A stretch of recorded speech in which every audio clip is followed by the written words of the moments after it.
Good morning. Thank you for joining us for our next webinar. Today we are looking at our Tips for Success Part 2.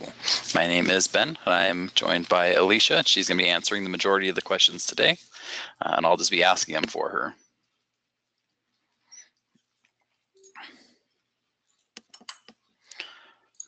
A little background on ESHA research and the Genesis software. ESHA was founded in 1981. I'm sure if you've seen some of our webinars, you've seen this quite a few times. We develop software for food formulation, restaurant and menu analysis, supplement formulation, nutrition and diet analysis, and we have our consulting services. We're going to be looking at the Genesis R&D food application today. Genesis was released in 1991. It includes the 1990 and 2016 label formats, and it's designed for product development, menu analysis, nutrient searches, and much more, and it has labeling capabilities for the United States, Canada, Mexico, and Europe. We do have a few upcoming webinars in August and September. August 15th, we're going to have a ESHA security and audit trails feature. We're going to look at authentication, authorization, and data access controls. On August 29th, we're going to have an overview for Genesis version 11.4. Note, this version has not been released yet, which should be released by the end of August. So we're going to be looking at that update when it's available. But again, it should be released in August, so it's not available quite yet. The newest version is still 11.3. And then on September 12th, we're going to have 3 ways to share Genesis R&D data internally and externally. So we're going to look at ways to move data between ingredient manufacturers and food manufacturers. We're going to look at ways to move data between ERP and PLM systems and many other different ways to move data. Please note, just like all of our other webinars, this one is being recorded. It'll be available on our website and on YouTube. And we have our question box in the GoToWebinar control panel that you can submit any questions while we go, and we'll answer those as we can. Just a recap, we had our Q&A webinar about a month ago, and last time we covered more technical type things, account overview, decimal placements, nutrients to view, exporting, deleting things like that. And today, we're going to take a look at more nutritional type items, ingredients and recipes, how to add your items, cooked versus raw ingredients, nutrient searching, and we'll go into a lot more reports and labels as well.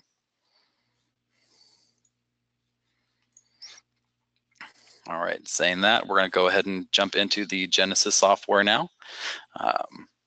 I'll go ahead and ask our first question to Alicia, who's going to go ahead and answer those.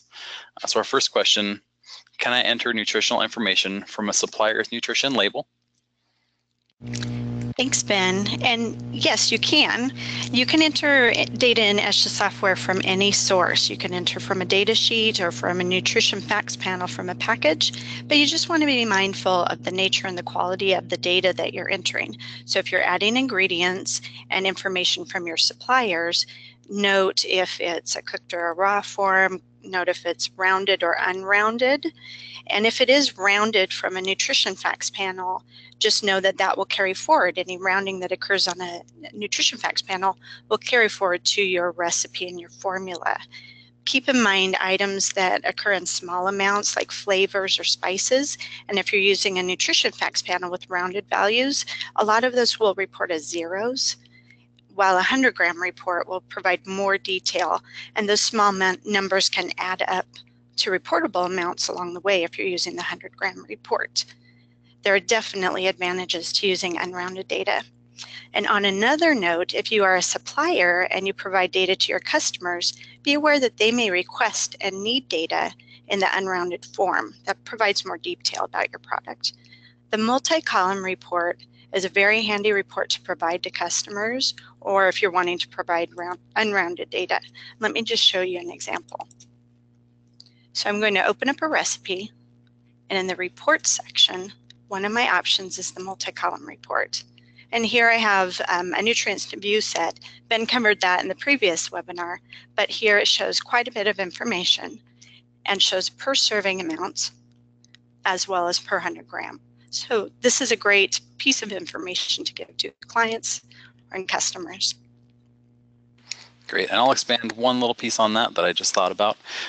If you're wanting to send a lot of items at once to a manufacturer and you're an ingredient manufacturer, we have the ESHA port application that has templates built in. So you can export all the data as a template into a single big spreadsheet or CSV file, and then just send that one file over to the companies that are buying your ingredients, and they can pull all that in using ESHA port as well. So you don't have to worry about messing with what data is where. It just exports data in the template, imports it right back in. Thank you for adding that. Yeah. Our next question we have, how do I know if I should use the raw or cooked form of an ingredient when building my recipes? Great question, and I'm going to throw a question right back to you. So consider what form your recipe or your formula needs to be in. Does it need to report cooked values, or does it need to report raw or dry values? For your cooked products, you ideally want to select cooked ingredients from the database or enter cooked information from your suppliers so that the amounts and the nutrient information represents your product appropriately. If your products are packaged as raw or dry and your label or information is to represent that form, then you might select raw, fresh, or dry ingredients from the database. Data, again, that you obtain from your suppliers might represent cooked or raw forms depending on how they provide their information. So just be aware of how you're purchasing your ingredients and what form your suppliers are providing. The ESHA database includes both raw and cooked items, and many of the cooked items like meats and produce are included in the USDA SR database. That's included in the ESHA database and in your software. When you're searching through the database, you will see some options for USDA and Canadian nutrient file foods that give indented AP or MEAS choices. AP means as purchased, and MEAS means measured. And let me show you a couple of examples.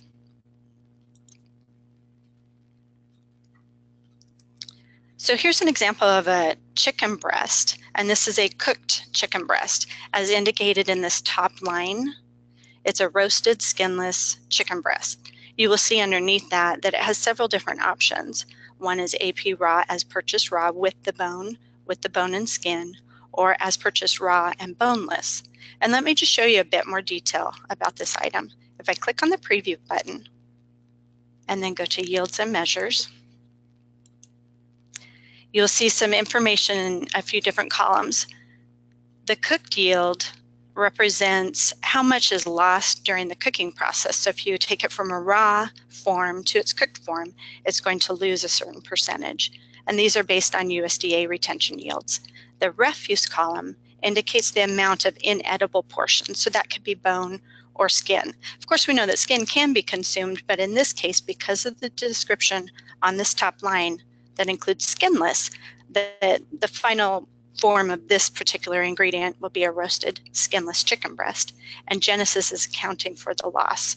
So if I choose 1 pound of raw chicken breast with the bone and skin, Genesis will first apply the refuse loss of 28%, and then it further reduces from the raw amount to the cooked form by a 65% retention factor. So here, this is a little easier. If we start with raw boneless, there's no refuse accounted for in this, but if you start with 1 pound of raw boneless chicken breast, Genesis will apply the appropriate retention factor and give you 0.65 pounds of cooked edible portion. And I can show you another one. Another example with the MEAS. And this we tend to see more for the produce items. So you'll see here, these are boiled carrots, drained and sliced, and they have a measured raw that allows you to enter the raw weight that your recipe might call for. In this case, it's trimmed, so all the greens have been trimmed off and they might be peeled. So it's going to, if you enter 1 pound of the raw carrots, then Genesis will apply the appropriate cooking factor and give you the amount that it yields in its cooked form. All right, great. Our next question that we have, how do I find ingredients that meet particular criteria or maybe have specific amounts of nutrients?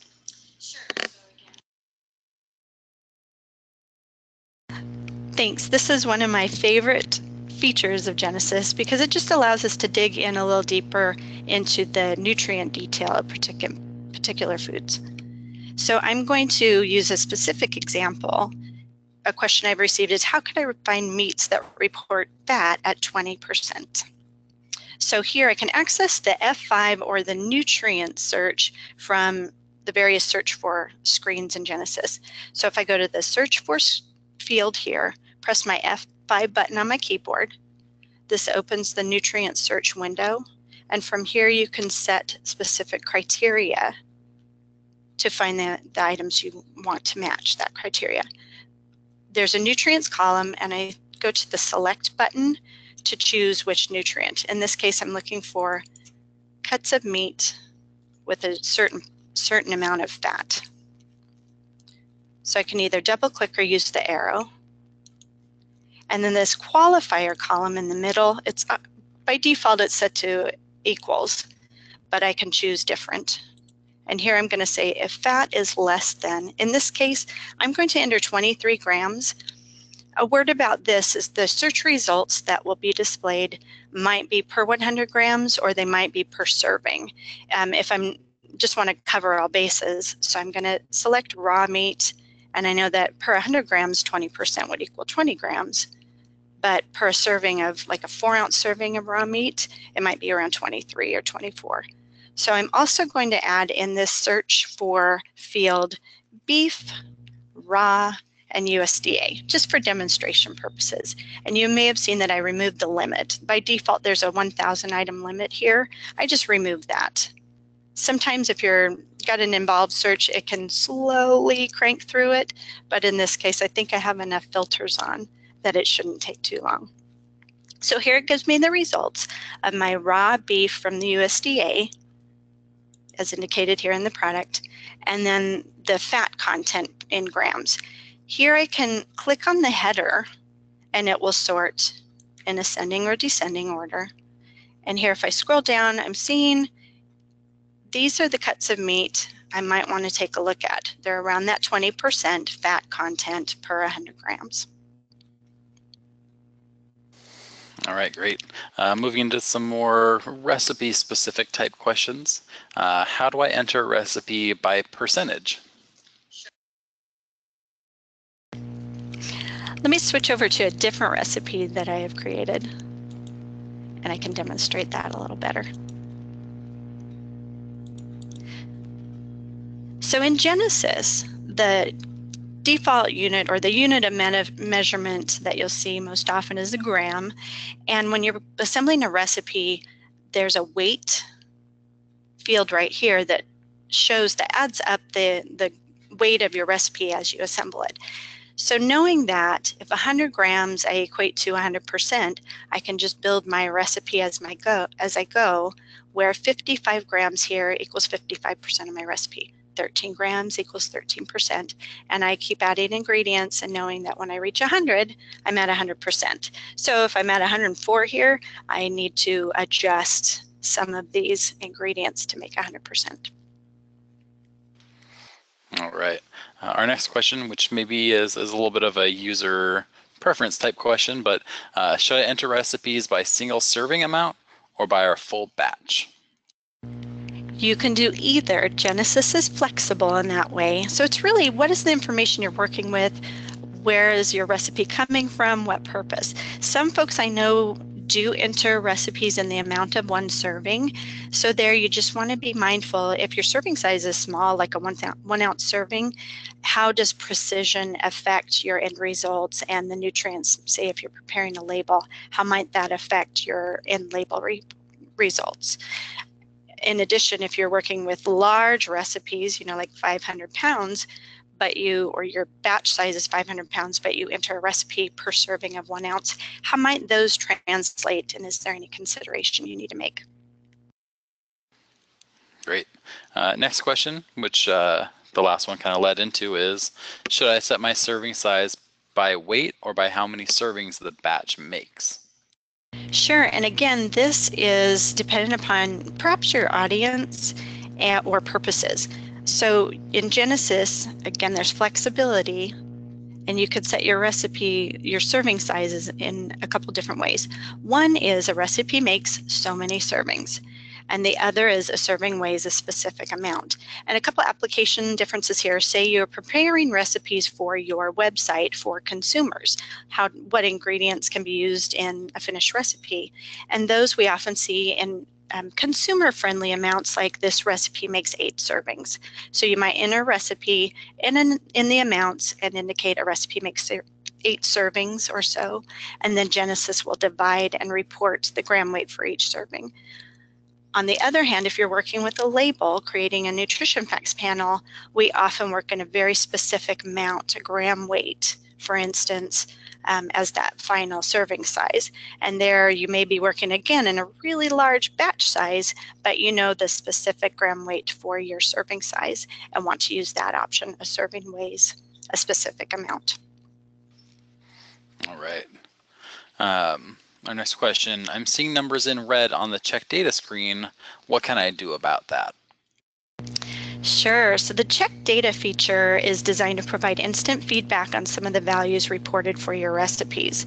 To access the check data feature, again, from the recipe screen, if you click on Edit Recipe, go to Nutrients, and now at the bottom, this button with check data, you'll either see a green or a red here. And that is an indicator of the screen reports calories, total fat, weight, the proximates, how they add up, and carbohydrate information. This was not designed to keep you from compliance, or, if you see reds, it's still okay. It's just an alert to check the numbers that you have. And one of the more common questions we get here is, I'm seeing my fats are in red. And in this screen, there's an estimated value and an entered value. The estimated value is Genesis trying to do the math for you.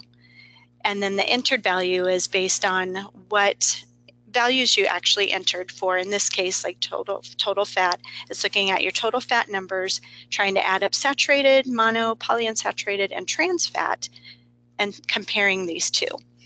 There's a tolerance. The default is a 5% tolerance set here. You can change that. You can take it down to 0%, or you can give yourself a little more flexibility by increasing that. But you can see here, Genesis comparing the 1.99 that it's adding with these values to the total fat that was entered from the fat values for each of your ingredients. And it's saying, hold on there, that's quite a difference. So here in the fats, again, with US labeling, total fat, saturated fat, and trans fat are mandatory values. Mono and polyunsaturated fats are not mandatory, so we don't always see that data from suppliers or from the data sources. So this is just an alert that you want to take a closer look at this data and just see if anything's missing or out of line. So here I will show you, if I saw a value that was in red, then I might go to my spreadsheet report and just look for missing values. And here I see dashes in my mono and polyunsaturated fats, and that's what's affecting the check data values. All right, great. Our next question we have is, how do I adjust my recipe to account for a moisture loss? Sure, so I will give a brief overview of this. We have a tutorial on the moisture adjustment feature. This is also discussed in our training seminars. So if you attend a training seminar, you can bring your very specific situations, hear from others and how they work with moisture adjustments. But here I'll show you the features in Genesis. So within your recipe, if you're in the recipe tab, there's an edit yields button. When you click on that, it opens the yield adjustment screen. And this will show you a few different options. The first is the moisture adjustment. One is a fat adjustment, and the other is processing. Moisture adjustment is used especially for baked goods or for sauces that are reduced or items that you know that there's some evaporation or moisture loss, and you can enter by loss or enter a target amount. And just quickly, the fat would be if you know that there's a fat loss occurring, you can also do the same, set a loss or a target amount. Processing refers to if you lose entire products, say on the production line, and you want to account for that loss. These top two affect the nutrient values. The processing loss doesn't affect the nutrient values. It just reduces your batch size, essentially. Tells you of all the ingredients you put in, you're getting less of that. So back to the moisture adjustment feature. What Genesis is looking at, it gives you an original value. This is the water content. So here I have a recipe. It's got a lot of fresh vegetables in it, so there's a high water content. My batch size is 859 grams. The water content is around 675 grams. So 78% of my ingredients, the weight is coming from water. If I want to adjust that, I can certainly enter an amount in loss. And if I enter an amount here, say a 10%, if I enter a percent here, Genesis is referring to the percent of grams of moisture, or the moisture content, not 10% of this overall weight. So just be mindful of that. It speaks in a little different terms than industry may. So I'll apply a 10% moisture loss. I'm going to show my spreadsheet report again. And Genesis will indicate there's a 10% moisture loss. Let me get back to that screen again. If I apply a 10% target, that would be reducing. So if I know my beginning moisture content is 78%, and I want to reduce that down to 10%, we're just essentially dehydrating this item, but I can certainly do that. And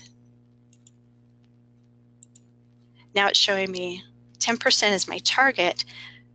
The calories, this is calories per serving, and they've really increased. So when you reduce the water content, your carbs, your protein, your fat, alcohol, ash, all the other things that make up the weight of your food increase. And so we tend to see that nutrient values increase as we reduce our water or make a moisture adjustment.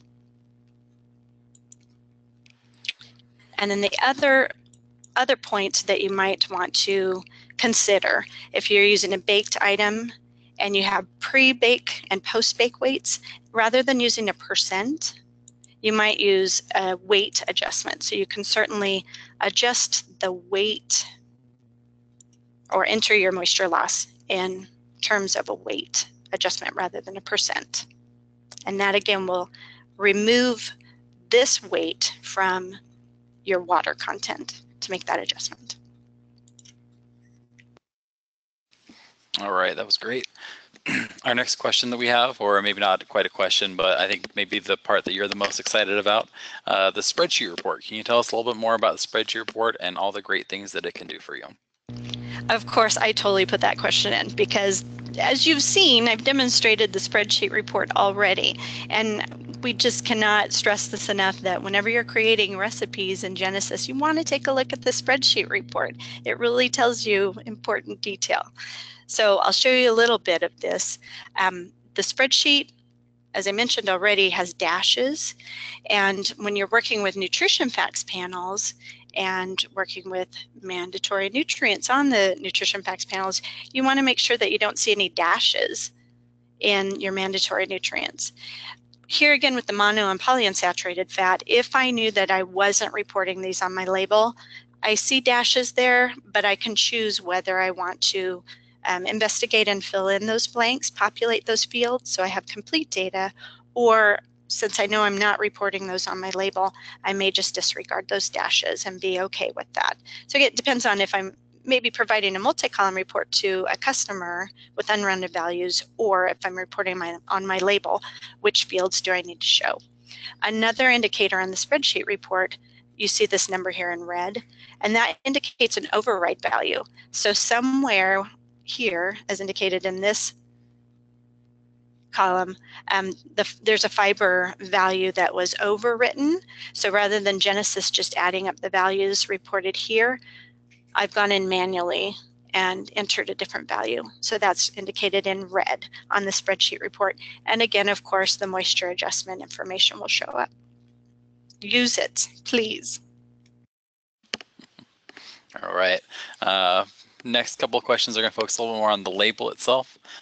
Why did the calories reported on my Genesis label calculate differently maybe than a 449 calculation? Yes, this is a common question that we receive.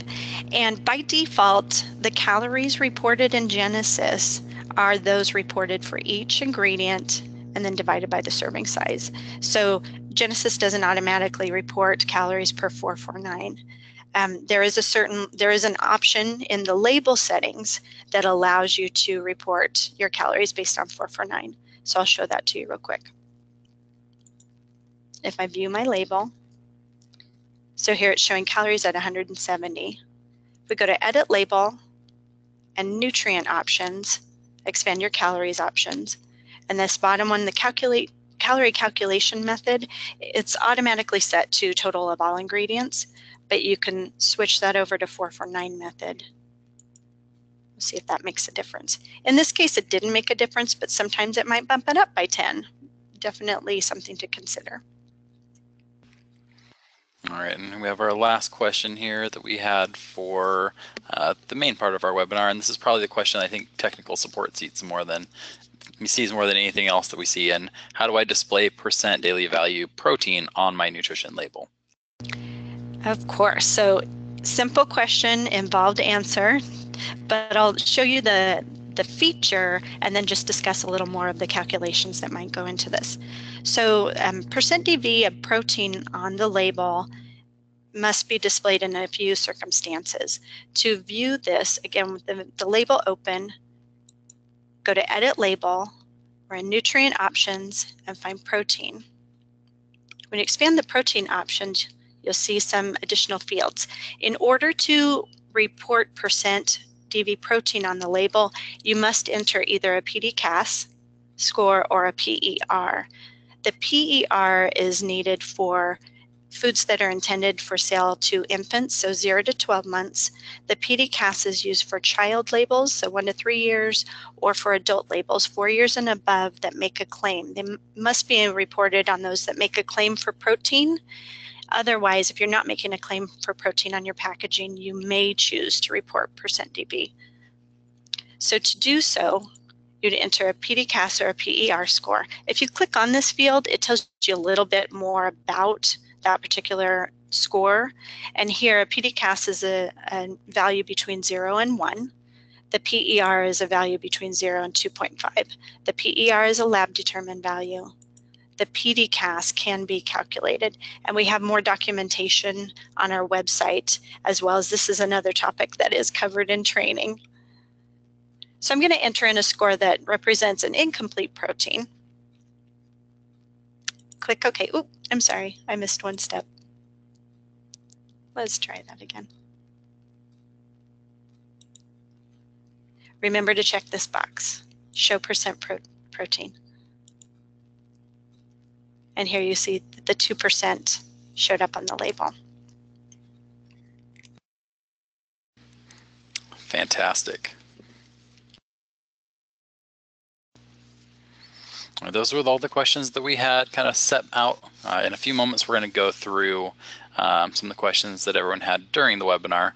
But just for everyone to know, we do have a couple training courses coming up. If you wanted to attend one of those, some more in-depth answers and questions for everything that you might need to know.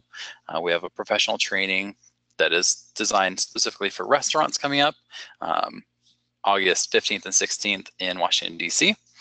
We have professional training, which is our introductory training course, August 29th and 30th in Lombard, Illinois. That one was just set up within the last few days. We have an advanced Genesis workshop September 19th and 20th. And then on November 30th and December 1st, we're going to have a Canadian-specific Genesis workshop. So it's going to focus a lot on the new Canadian regulations that were released at the end of 2016. And that's going to be in Toronto. We're going to go ahead and go into some questions now. If you had questions and we didn't get back to you, please contact us. if it's going to be something specific to your account, if you have priority support, what modules you own, things like that, you can contact our sales team, emailing sales@esha.com. If you have more technical type questions about functionality, features, your moisture loss, things like that, you can contact our support team. You can email support@esha.com. That does go to our technical support team and our nutrition team. Or if you have any questions about our consulting services that we can do, you can email cs@esha.com. We're going to go into a few questions here that we got during this actual webinar. So question number 1, Alicia, how can I use Genesis to analyze a broth or stock? Yeah, it's a challenge. So there are certain foods in the industry that Genesis may or may not handle as well. And broths and stocks, fresh pressed juices, cold pressed juices, anything where you are removing a portion of the ingredients but not the entire ingredient. So some of the nutrient content will leach out and remain in the broth or stock. Genesis doesn't really know how to account for that. So it doesn't know how to pull a portion of those ingredients and know what has been taken out. In some cases, like with broths or stocks or fresh pressed juices or other items that undergo chemical changes or by nature changes with fermentation or such, those might be better suited for lab analysis. Once you gain your lab analysis, you can certainly enter those values into Genesis as part of your record keeping. Great. Our next question, where is ESHA at with reporting added sugars and dietary fiber for the new 2016 US label? Let me jump back into the program, and we do have the 2016 format of the label. So we have added sugars as a field in the software. We have dietary fiber as a field based on the 2016 definition. So those will continue to be updated. You certainly have the fields available if you're adding your own supplier ingredients to populate those fields. With the ESHA database, we continue to populate the fields as we can. Those updates for the software provide you with updated information. So that's certainly a benefit of keeping your priority support current. Great. Next question, how do I enter an override value into my formula, and why would I want to do that? Sure. So there are certain cases where you definitely want to make some adjustments and fine-tune your recipe. So let me just go back to the recipe here. And one instance might be if there is vitamin loss due to just processing or heat treatment, and I might make adjustments to my vitamin values. If I've gone to the lab and obtained a sodium value, I might then enter a specific sodium value rather than what Genesis is calculating. So from my recipe, if I go to Edit Recipe and Nutrients, you'll see this screen, the override column at the far side of the screen. And here is where I can enter different values. So here my dietary fiber calculated to 2.95 and I adjusted that to 3. But any value that you enter will show up as for labels, this is the value that would show up on your label. For the other analysis, like I showed on the spreadsheet report, it will be indicated. And again, I'll just show you that real quick. So my fiber, I went in and made the manual override, so it's indicating in red. And all the way over to my sodium. So my sodium value, I made an adjustment as well. Applied that override, and so it's indicating in red. All right, our next question is about a 3-part question here. First part is, what if we work with liquids, being able to show possibly milliliters on the nutrition label? The next part, how do we enter a serving size in Genesis? And then one little piece that I think this wasn't a question you were expecting, but how can we show serving size in tablespoon, teaspoon, cups, or household type measurements as well? Help me if I miss any part of this. Okay, so yes, again, by default, Genesis reports in grams, and so that's most often what you see. You can certainly select different serving sizes or different units of measure when you're setting your serving size. So I set my serving size to a specific gram weight. You can also choose different amounts. within this serving size screen, you can indicate that a serving is, and then give it a volume, add a volume equivalent, which I've done here. So let me just back up again. A serving is, if I click this down arrow and I add or edit measures, I've already added this one, but I can certainly add and populate this field, these fields, to say 1 unit, whatever that may be, equals so many grams. Once I've set that equivalent, like I did here, then it gives Genesis that volume equivalent, and I can choose to use cups, fluid ounces, tablespoons, teaspoons, any of that as my unit of measure. Then with the label display for serving size, I can indicate a household measure in any amount here. And then if I'm only wanting to display the volume measure and hide the gram weights, there's a hide calculated serving. I check that box and it will only show the fluid ounce or the household measure and not include the gram weight. So that's one way to address beverages, by just showing the fluid ounce or the milliliters. Did that answer it? Absolutely. And then we have one very last question. How do I find the right cut of meat in Genesis? So in the ESHA database, you'll see a lot of meat options, and that can be a challenge to work with sometimes. So we want to filter through those. So what I would first say is, if you start more specifically, that might be the first attempt. And then if you can't find what you're looking for, go to a broader search. But I'll just type in a pork tenderloin USDA, and I see several options. If I needed to include brands and my suppliers, I can leave off the USDA, and you'll see that different products show up. Various forms, again, with searching, anything you type here, the software will immediately show the mixes or the matches. So this has pork tenderloin in the name, but it's a seasoning mix, and that's fine.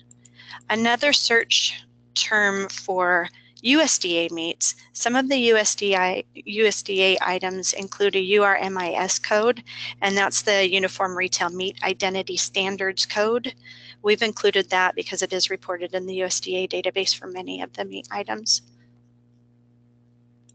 So here you can search by URMIS and then the specific code if you have that information. There are other coding systems. URMIS is the one that we do include at this time, but it does certainly help narrow your searches.